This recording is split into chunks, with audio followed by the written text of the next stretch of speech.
Today I'm gonna make a goodie box using recyclables.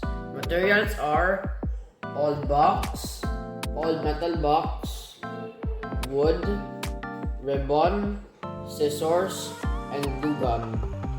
Let's get started.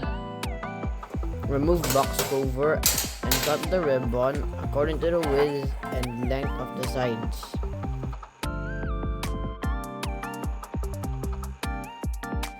Then repeat on the other two sides.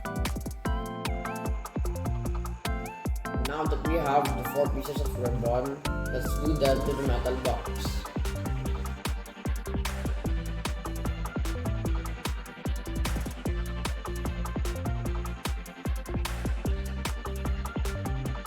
It's time to glue the wood to the bottom of the metal box.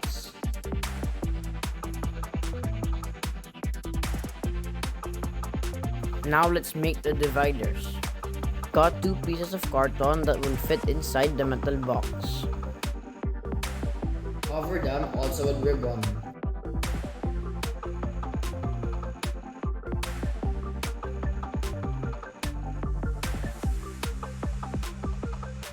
Now let's put the dividers inside the box.